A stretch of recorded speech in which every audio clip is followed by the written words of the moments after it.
اگر ایران کے missile short پڑ جائیں اور ختم ہو جائیں یا کم پڑ جائیں تو کیا امریکہ ایران پر قبضہ کر لے گا؟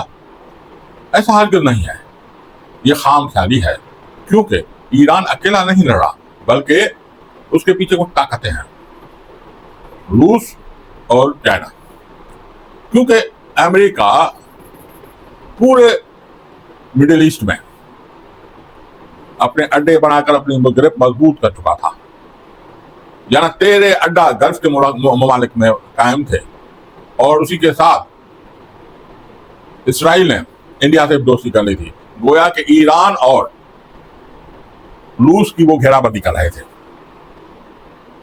اب یہ جنگ صرف ایران کی نہیں ہے بلکہ یہ جنگ چائنا کی سروائیو کی بھی ہے اور روس کے سروائیو کی بھی ہے اور اس کی طاقت کو مزید بڑھانے کی بھی ہے، تو وہ کبھی بھی اس کے اسلحہ کم کرنے نہیں دیں گے۔ ایک بات یاد رکھنی چاہیے، جب چین نے یہ ٹریڈ جو انہوں نے اپنے کانفرنس بڑھائی تھی اس میں پوتن کو کہا تھا کہ جو صدیوں میں چینجیں آتی ہیں وہ اب وقت آ گیا، اب یہ چینج ہو رہی ہے اور اس چینج کی لیڈنگ تم اور ہم کریں گے۔ بلکہ اس سے پہلے جب وہ روس کے دورے پر گیا تھا شی جن پنگ، وہاں پہ اس نے یہی کہا تھا کہ وہ تبدیلیاں اب آ رہی ہیں اور اس کی جو ہے لیڈنگ آپ اور ہم کریں گے۔ امریکہ نے اپنے جو گلف میں اڈے بنائے ہوئے تھے، ایران نے ان 13 اڈوں کو تباہ کر دیا ہے، میزائل مار مار کر تباہ کر دیا ہے۔ اب چین اور روس کبھی بھی نہیں چاہے گا کہ یہ دوبارہ اڈے وہاں پہ بنیں گے، اس لیے وہ ایران کو اکیلا نہیں چھوڑیں گے بلکہ اسے پیچھے ہر سپورٹ دیتے رہیں گے، اسے انٹرنیٹ کی سپورٹ، اس کو میزائل کی سپورٹ، ٹیکنالوجی کی سپورٹ دیتے رہیں گے، تاکہ وہ کبھی بھی نہیں چاہیں گے کہ یہ وہی حالت واپس آ جائے، یعنی امریکہ گلف میں اس سے بڑے اڈے بنا لے۔ دوسرا یہ ہے کہ امریکہ اکیلا ہو گیا ہے۔ بھائی جیسے ٹرمپ نے سب سے پہلے گرین لینڈ پر قبضہ کرنے کی بات کر دی اور اس نے پھوٹ ڈال دی نیٹو میں، نیٹو کے ممالک چلاتے رہے کہ آپ یہ کیا کریں، گرین لینڈ نیٹو کا حصہ ہے، آپ اس پر قبضہ نہیں کر سکتے، لیکن اس نے کسی کی پرواہ نہیں کی، اور جتنے بھی رہنما یورپ کے ہیں اس کو وہ مس بہیو اسٹیٹس سے بات کرتا رہا، کبھی کوئی دھمکی کبھی کوئی دھمکی۔ وہ جو یوکرین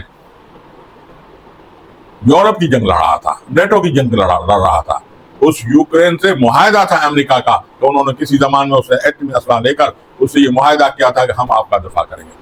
اب اسی کو بلا کر، زیلنسکی کو بلا کر اس کی وائٹ ہاؤس میں پریس کے سامنے بے عزتی کی اور اسے یہ کہا کہ کیونکہ ہم نے آپ کو بہت سارا پیسہ دیا ہوتا اس لیے آپ کے منڈل پر ہمارا حق ہے۔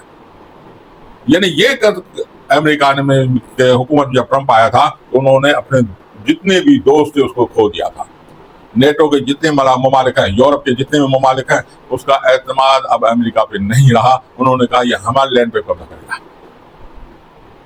یعنی اکیلا ہو گیا۔ اب جو گلف کے ممالک تھے انہوں نے اڈے اس لیے بنائے ہوئے تھے کہ وہ اس کو یقین دہانی کرا رہا تھا کہ جب بھی ایران ہمارے اوپر حملہ کرے گا، آپ کے اوپر حملہ کرے گا، ہم آپ کا دفاع کریں گے۔ لیکن جب ایران اور امریکہ کا جنگ ہوئی تو انہوں نے گلف ممالک کے کوئی مفادات کو نہیں دیکھا بلکہ وہ اسرائیل کے مفادات کا تحفظ کرتا رہا، اور گلف کے جتنے بھی ممالک ہیں ان کو یہ احساس ہو گیا کہ یہ تو ہمارا دفاع نہیں کر سکتا، یہ جو اڈے بنائے ہوئے تھے یہ تو انہوں نے اسرائیل کے لیے بنائے ہوئے تھے۔ اب وہ بھی اس سے جدا ہوتے چلے جا رہے ہیں، اس کے ذہن میں یہ بات آ رہی ہے کہ ہمارا ہمدرد نہیں ہے، وہ بھی اس سے جدا ہو گیا۔ دوسری بات، امریکہ نے کبھی بھی جنگ نہیں جیتی۔ دیکھیں ویتنام، لاؤس، وہاں پہ جب اپنی اتاری تھی، کمبوڈیا، وہاں پہ جب اپنی فوج اتاری تھی وہاں شکست کھا کر نکلا تھا، حالانکہ اس کی فوج کی تعداد ایران کے مقابلے بہت کم تھی۔ افغانستان میں داخل ہوا، 20 سال تک لڑتا رہا، لیکن وہاں پہ فتح حاصل نہیں کر سکتا، ذلت کے ساتھ وہاں سے باہر نکالا گیا اور راتوں رات اپنی فوج نکالی۔ عراق، جس میں اس نے 2.5 لاکھ اپنی فوج پہ پیدل فوج اتاری تھی، لیکن آخرکار وہاں پہ مکمل فتح نہیں کر کے بلکہ صرف ملک کو خانی جنگیں میں دھکیل کر وہاں سے نکلا گیا، فتح حاصل نہیں کی۔ تو یہ کہاں پہ فتح حاصل ہی نہیں کی اس نے، جہاں پہ انہوں نے बूट्स ऑन ग्राउंड उतारे तो वहां पे शिकस्त दिखाई थे। भाई इराक की आबादी जो है वो ईरान की आबादी से 1/3 है, वो तो 3 गुना है। वहां पे अगर फौज उतारेगा, पैदल फौज उतारेगा तो कितनी उतारेगा? ईरान की 20 लाख फौज है जो उसे लड़ती है। 20 लाख के मुकाबले में कितने फौज उतारेगा कि वहां पे फतह हासिल कर? वहां पे फतह हासिल नहीं कर सकता। ये बात उनकी समझ में आ गई है। अब तो उसकी अवाम, अमेरिकी की अवाम उसके खिलाफ हो गई है, इसराइल की अवाम अपने हुक्मरानों के खिलाफ हो गई है। वो जो है मुसलसल मुजाहरे कर रहे हैं। इसराइल की अवाम तो मुसलसल 31 दिन हो गए जंग को, वो बंकरों में छुपे हुए हैं, वहां पे बैठे हुए हैं। वो अब उनको कोई सहूलत नहीं है कि वो अपने घर में रह सके, और डर के मारे वो घर जा नहीं सकते, कहीं ऊपर से बम न गिर जाए। यानी बहुत कसम पूरी की हालत में वो जिंदगी गुजार रहे हैं। अब तो वो भी अपने हुक्मरान नेतन्याहू के खिलाफ हो गए। अमेरिका में अलग जो मुजाहरे हो रहे हैं, रिपोर्ट के मुताबिक 10 लाख वहां पे लोग निकले हैं ट्रंप के खिलाफ, और मुजाहरे कर रहे हैं कि आप जो है इस जंग में क्यों कूदे, इसमें तो हमारा कोई मुनाफा नहीं है। तो गोया के अब ट्रंप अकेला हो गया है। नेटो के ममालिक उसको साथ नहीं देते, वो उसे कोरा जवाब दे देते हैं। गल्फ के ममालिक का वो अहतमाद खो चुका है, वो भी उसका साथ नहीं देंगे, और अपनी अवाम भी उसके खिलाफ हो चुकी है। अब जो ये बात चल रही है कि अमन मुआहदा हो, अमन हो मुआहदा, जंग खत्म हो, कौन कर रहा है ये बातें? कौन कर रहा है?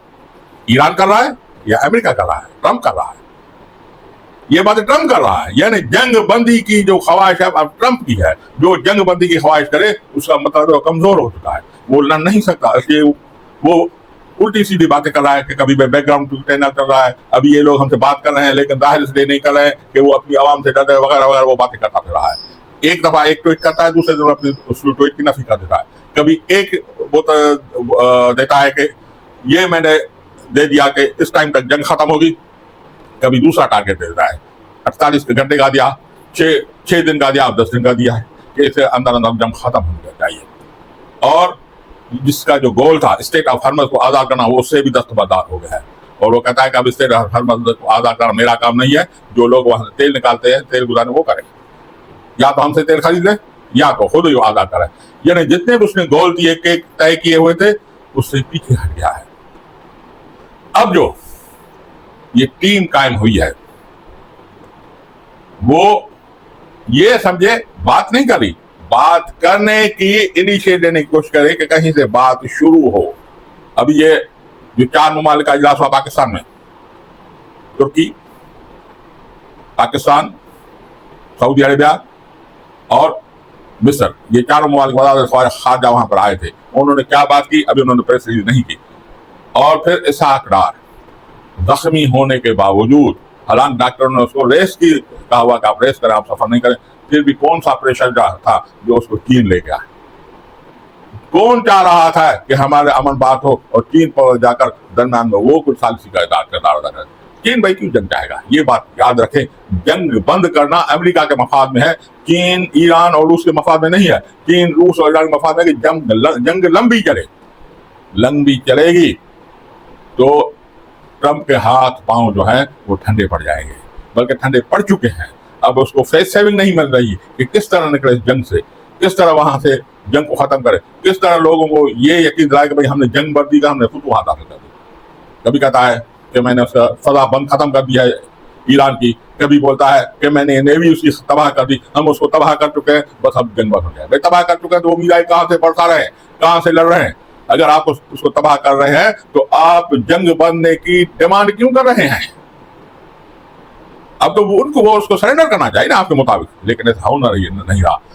ट्रंप यहाँ से बयान देता है कि भाई जंग बंदी की बात हो रही है, उधर से ईरान से बयान आता है जंग बंदी की कोई बात नहीं हो रही है, जंग बंद नहीं होगी, जंग तब बंद होगी जब हम चाहेंगे। तो ये गल्फ के हालात थे। दुआ है कि अल्लाह ताला आपका और हमारा हामी नासर हो। हमारे